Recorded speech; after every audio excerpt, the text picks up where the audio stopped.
Blog Talk Radio.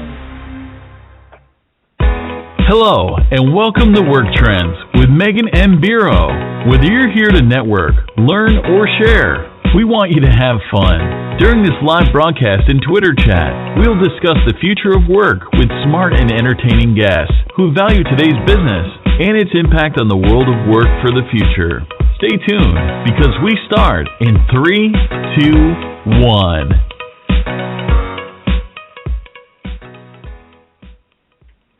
And welcome, everybody. So excited to be here today. Welcome to another informative talent culture, work trends, live podcast, and followed by a Twitter chat. The Twitters. I want to say a special happy 10th birthday to Twitter. This platform has changed my life and my career in so many ways. I'm still here. I'm still here having fun, everybody, and I hope you are too. I'm probably a little bit less active on Twitter, say on a Friday morning these days, but I'm still here. Love it, and happy birthday, Twitter. I want to thank my sponsors and my friends and all of you in the community who continue to show support for the future of work and work trends.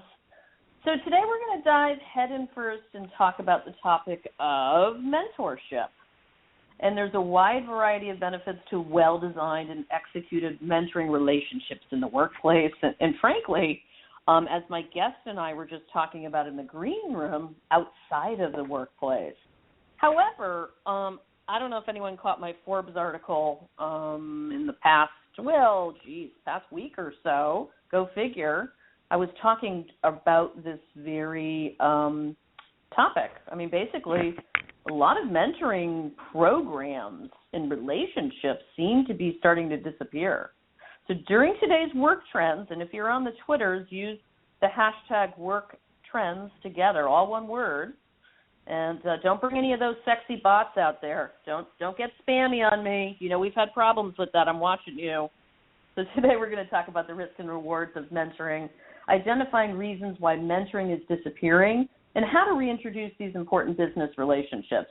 So, along with today's fabulous and knowledgeable guests, Jonathan Siegel and Sue Messenger, who I'll introduce in a moment, we're going to uncovering what mentoring is and isn't right now in real time, the importance of mentoring to overall business, and how to maximize the value of cross-gender mentoring and minimize potential legal risks.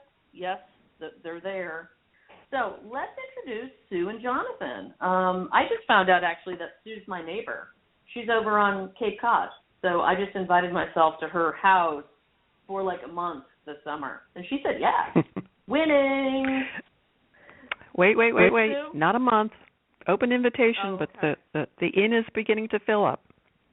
Okay, that's all right. I'll work on it. Don't you worry about it. I got you covered. Mm-hmm. So listen, today I'm introducing Sue, who you just heard her voice. She is a JD, SPHR, a columnist for HR Executive Online, consultant speaker on HR and leadership issues. She is also former president and chief executive officer of the Society for Human Resource Management, SHRM, the world's largest professional association, where she led its efforts to serve the HR professional and advance the HR profession in general. Super cool stuff. She frequently serves as an expert on workplace and business issues and has appeared on CNN, CNN FM, and NBC Nightly News, as well as other broadcast news programs. She's appeared in stories in the New York Times, the Washington Post, the Wall Street Journal, among other leading publications. She's kind of a big deal. People know her, okay? Hello, Sue. Welcome. I'm looking forward to the conversation. Thanks. You're very welcome. And next up, last but certainly not least, is a dear friend of mine and colleague, Jonathan A. Siegel. He's a partner in Duane Morris Employment Group. He's a recovering litigator. Can you believe it? I can. He focuses on effective employment practices to maximize legal compliance and employee engagement to minimize legal and other risky business that's out there. His particular area of focus is really, really interesting. It's gender equality, social media, wage and hour compliance, and employee engagement. So welcome, Jonathan. Thank you. Pleasure to be with both of you. All right. So let's get this party started, shall we? You guys on the Twitters yet? How we doing out there? Say hi to all of our friends over in the Work Trends community, would you? I just saw it. Hello, Garrett, for the first time. Hello, Garrett. Now, by the way, I have two great legal minds with me today. If anyone's doing anything salacious out there on social media channels, be careful, because we're armed with experts today. If you start to see some weird stuff, let me know out there in those channels. You never know, but yeah. Anyways, listen, let's dive right into it. Jonathan, yes. Tell me a little bit more about your career side of you, and that could be careers are getting more and more personal, right? Our personal and our work lives are coming together rapidly. Who was your favorite mentor and why? Well, I would say I've had different mentors at different periods in my life. But my favorite mentor was the partner that trained me as an associate, who believed in me when I didn't believe in myself, pushed me harder than I pushed myself, which could be hard to do, and is a close friend for 30 years, Jim Rediker. So I would say he is my favorite mentor, and I think the best lesson that I learned from him was, and I try when I mentor to follow his lead, is he told me something like, I will always do Jim better than you will, but you'll do you better than I will. So let's start with how you think you would like to handle, and let me see if I can help. And I always thought that was a great sort of premise, is a great way to start it. That's a great line. Yeah, it's 30 years later, and it stuck with me. I remember coming into his office and saying, oh, my goodness, I'm over my head. How would you handle this? And he said, it's not how I would do it.Ll do it differently. I'm always going to be me better than you. So I've been blessed. Yeah. I've had great mentors. Jim was one, and I'll come back to others in a moment. But I feel like for me, mentorship has been an evolving process. And most of my mentors have ended up becoming friends. I have had junior people in my organization. I'm just going to be, out of respect, a young partner, and she often gives me advice and says, maybe that's not the way you want to say it, or sometimes don't say it that way, or you really should take advantage of this. And I'm always grateful that this was someone I mentored, and now she mentors me. And then sometimes I go outside and I look at friends that can give me great advice, and one of them is on the phone. Her name is Sue. So to me, it's not like this. There you go. Look at that. It's not like this formal thing, like I walk up to someone and say, would you be my mentor? It's relationships that have developed that have a mentoring component.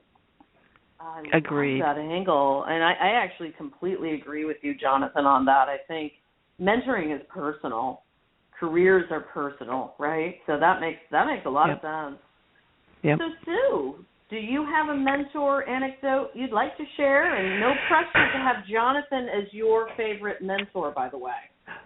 Well, I think Jonathan absolutely falls into the mentor-friend category, long-term, particularly when I was at SHRM, in terms of calling Jonathan and doing sanity checks, I call them, in terms of, well, what do you think? What do you think a better approach? You called Jonathan for sanity checks? Am I hearing did. this correctly? Really? I did. Yes. And thankfully we are frequently of like mind, right? So it was good. So we either confirmed each other's sanity, or at times maybe the other way, but we both left the phone calls feeling okay.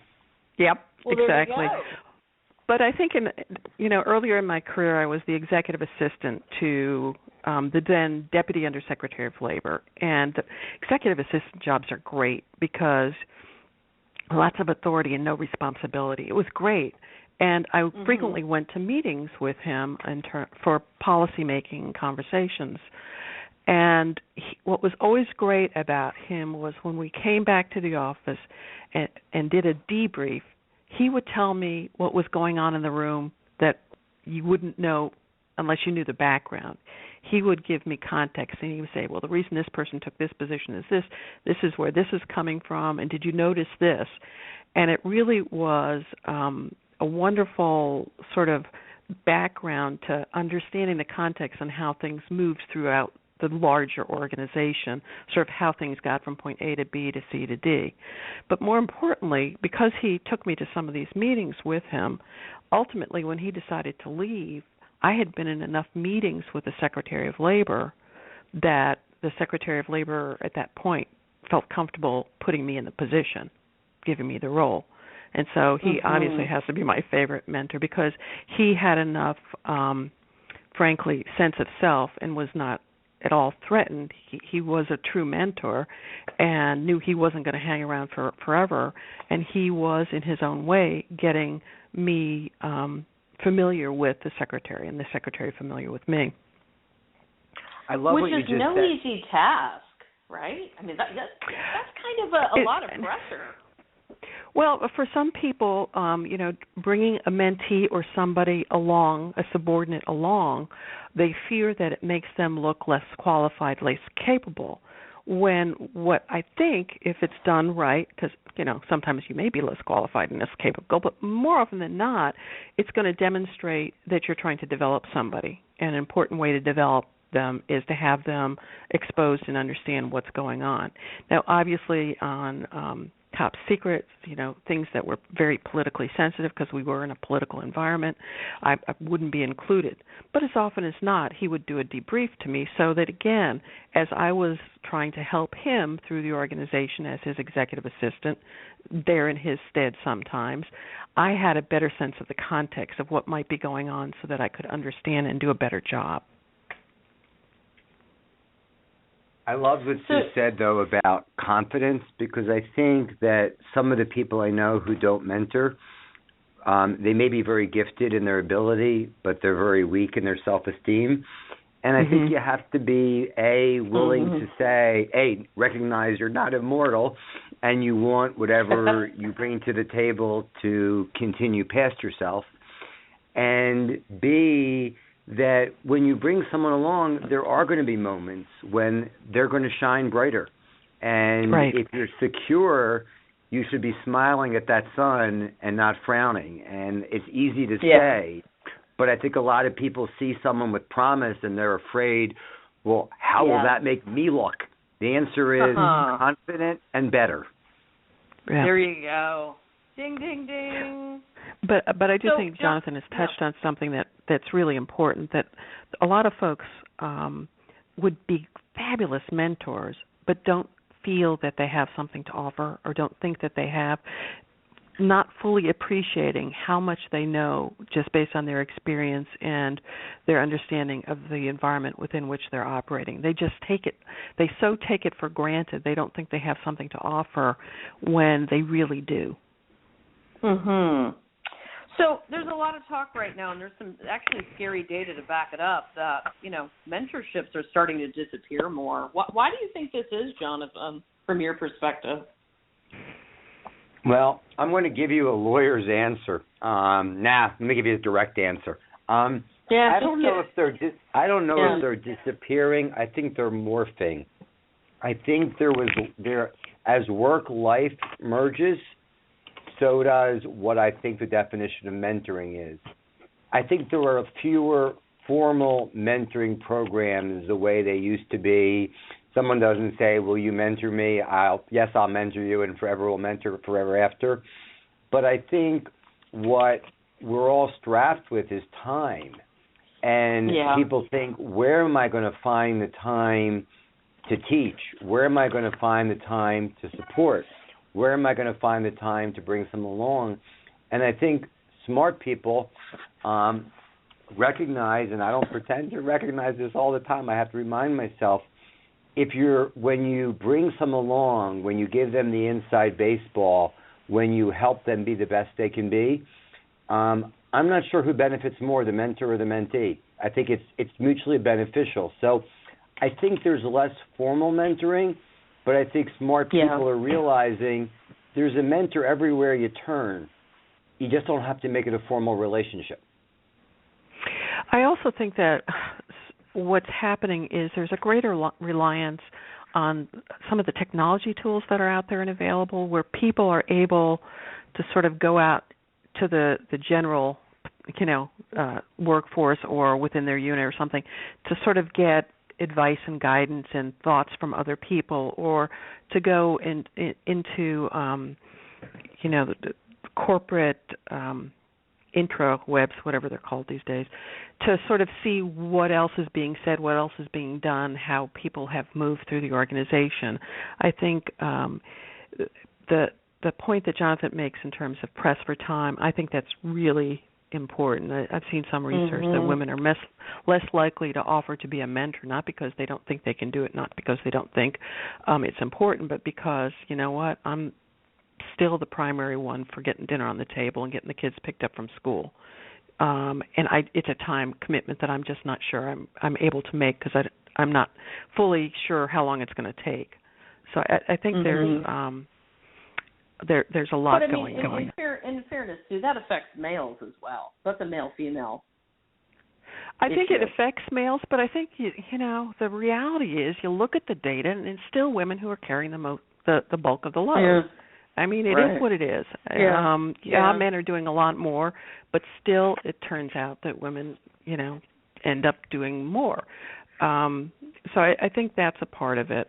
I think, too, probably for some organizations, the bigger ones that have these elegant, formal mentorship programs, when you're going through mergers and acquisitions and lots of changes, it's hard to keep that front of mind and keep them up and running. And sometimes they're so elegant and so developed that they collapse of their own weight in very large organizations.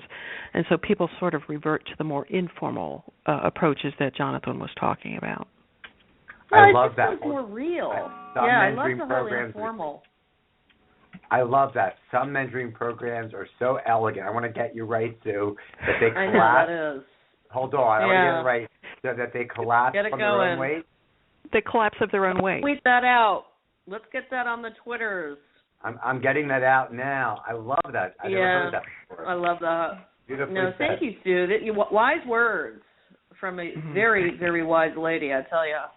This is a really interesting conversation. I mean, there's so many different angles we can take on this, but, from my perspective, it's still about business objectives, right? When we start talking about the workplace and employee engagement, I mean, what are some business objectives that are met through mentoring these days in the last, 6 to 12 months? Anything bubbling up on that front? Well, I think if you look at the economic recovery, you're seeing a tightening labor market. And so the importance of developing from within becomes even more important. Any good HR professional will tell you it's always been important, but to get the C-suite to be more focused on it when they understand more clearly that they can't just go fish in a big pond and find somebody to fill a leadership role. They've got to be working from within. So it's a business imperative in terms of continuity of the talent that you want to bring up, that you want to bring them forward. And it's also a tool to use to sort of ensure that whatever the culture is you're trying to continue, mentoring can help you make that happen. I think it's good for professional development regardless of what the economy is, but right now, because there's a tightening labor pool, it becomes more important. So, Jonathan, I know you're really passionate about some of these cross-gender and same-gender issues, relationships, however we want to talk about that, right? So talk to me about some of the perceived or real risks involved in mentoring relationships. And again, include both cross-gender and same-gender into this conversation, if you would. Sure. I think one of the reasons that I am passionate about it is my first mentor was a federal judge for whom I clerked, and it was a she. And I saw how differently, in my perspective, she was treated by lawyers from how other judges, male, were treated. So that opened my eyes a bit to what I saw as clear double standards. I won't speak for her. But I've seen many organizations say, well, we're going to match women with women and men with men. And that concerns me in so many ways. But number one, it assumes that just because two people are women or men, that they're going to click, which is not necessarily the case.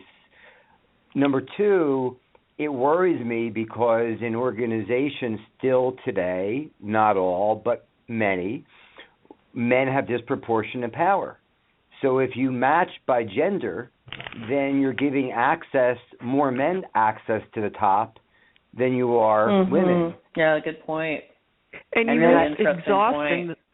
you risk exhausting the women who are in leadership roles because they're in a minority situation and they cannot be the mentor to all people. There's just not enough to go around. Yeah, and is that depressing? I've heard that expression used, mentoring burnout, that I can't, as the woman, mentor all the women. And the other piece of it, I would say, is a man, and I'd love to see, Sue, we haven't planned this, your thoughts on this from the reverse side of it. I have learned a lot when I've mentored women because sometimes I've had a woman come to me and say, I have this problem. Can you give me an idea how you would handle it? And then we talk about what they tried, and then eventually I'll say, well, I would try X. And sometimes I'll hear, well, that wouldn't work for me. And whether it would work or wouldn't work, and it's because of concerns about how the reaction will be based on gender, it gives me a better understanding of both real and perceived barriers that women face.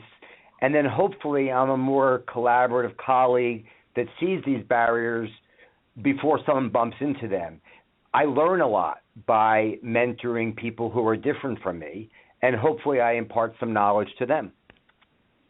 I absolutely Great agree. point. And I think when females mentor males, I think they also learn that there are sometimes frequent differences in style for how a man would approach an issue than a woman. Yeah. And it's helpful to hear it from a mentee. That's real. So that you sort of appreciate it when it's happening with you elsewhere in the organization. You know, what is the thought process? I also think that you just learn, mentorship relations are great for both sides. If you're the mentor, you learn what's going on within the organization in a way and from a perspective that you otherwise would not be available to you. And I think the ones that I have seen successful or have been successful for me have been mutual learning. I think of people that I've mentored and they've thanked me. I think people I've mentored and I've thanked them. And I think what it really is, and we risk getting into sponsoring a bit, which can be a tad different, but it's really taking an interest in a person with a business goal in mind, but recognizing that to some degree you're saying, I have an interest in your success and I care about your making it, and I'm going to find the time, not unlimited, but I'm going to find the time to, if I see something I think can help you, to call it out. And when you invest that time, it's amazing how many of those people do the same thing to you. They do the exact same thing back. Right. And we all don't have the amount of time that we used to, right? And I say that because we're living in a digital age now, right? I say that as somebody who's now I'm talking to you both. We're live tweeting. I'm checking. I've got Facebook messages coming in right now. You know, we're absolutely bombarded with information. Is there an argument to be made right now? I'm a person who absolutely loves the idea of mentoring. I've been a professional mentor for many years in my own life and career. I am mentored probably on a daily basis by my business partners and my clients and my friends. You know, who knows? I mean, my issue with, I'm a classic entrepreneur. I don't have any boundaries when it comes to this topic. You know, I might have a mentor that's over at the grocery market today, right? That's my world. That's my view of mentorship. To your point, Jonathan, you know, it's personal, right? Where am I going with this? I think you're raising. You're raising an important point that I think people should be focused on in terms of mentorship. People may think that their company is failing them because there's not a formal program. And I think sometimes people get wrapped around the axle on the term mentorship, and that it's got to be formal and specific and have rules and guideposts and all of that, when sometimes you should have multiple mentors within an organization where you just go to somebody in a more senior position saying, I'm grappling with this problem. Can I pick your brain for a little bit to see if you might be able to help me? And then going back to that person and saying, hey, I just wanted to circle back and let you know what happened. That is a classic form of mentoring that can really drive a person's career forward, because you're getting exposed to other people within the organization. You're not hooked. You know, your caboose isn't hooked to one train that may go over the edge of the cliff someday, but you're talking to people throughout the organization, and they're getting exposed to you as well. But I think we sometimes, get so focused on, again, an elegant, detailed mentorship program and overlook the very real value of going to somebody and asking for, in a more senior position, ask them for their advice and counsel and experience. I think that's so important, and it doesn't have to be, if someone came up to me in the elevator and said, would you be my mentor, I would probably push the button and get out. But if they said to me, do you have 5 minutes, can I talk to you about over coffee about an issue, I think the more everyone is struggling with, I don't have time to breathe. And if you just make it not, will you be my mentor, but I love to pick your brain. I love to ask you. And then I always think it's really smart of a mentee when someone does that, and someone like a Sue gives you the benefit of her insights, figuring out, how can I say thank you? And there are so many ways that you'll get more mentoring, like anything else in life, if you find a way to say thank you. Even if it's as simple as, thank you, it worked. Want to let you know I appreciate the feedback. It was valuable. Or we all have different inside baseball. It's amazing when we talk about corporate culture. There's culture, and then there's subculture, and there's silo culture. Sometimes you end up telling people, you know what, you told me this great information, but let me tell you what I found in the process. And then it becomes sharing. Right. So let me ask you this. There's research that indicates younger generations desire mentor relationships. How can they help in the quest to bring them back in the workplace now? How can, millennials and the Gen Zers out there and us Gen Xers, frankly, how do we bring this back into culture? And again, we're down to 2 more minutes. Can you believe it? Time flies. So I think I'd love to hear from each of you, briefly on this. Model the behavior that you want to see repeated within your organization. Be a mentor and seek out others to help mentor you. I mean, model the behavior that you think needs to be happening in your organization. I agree completely, and I don't think it needs to be formal. There's nothing more important than, I think, for an employee to hear that managers care. And even with all the legal nuances and rules and restrictions, we can still care if we do so carefully. So saying to someone, how are things going? Is there anything I can do to help you on the project? That's not saying, can I be your mentor, but that's offering a mentoring opportunity. So I think we can model it, and I think we have to be really direct in offering it. And I think people who need it shouldn't expect people in management to be mind readers. If you need help with something, say, I need help. Love it. Well, listen, this is a great point to wrap up the podcast. We're almost out of time here. I want to thank you both for being great friends and mentors. And Sue doesn't realize this, but she's about to become one of my mentors. I'm looking forward to it. Jonathan already is one of mine. And to all of you in the community, I learn so much from each of you all the time. So thanks for being with us, and we're going to take this right over to Twitter and continue the conversation. I enjoyed the time. I enjoyed the time with both of you. Talk to you soon. Thank you. All right. Over and out. Bye.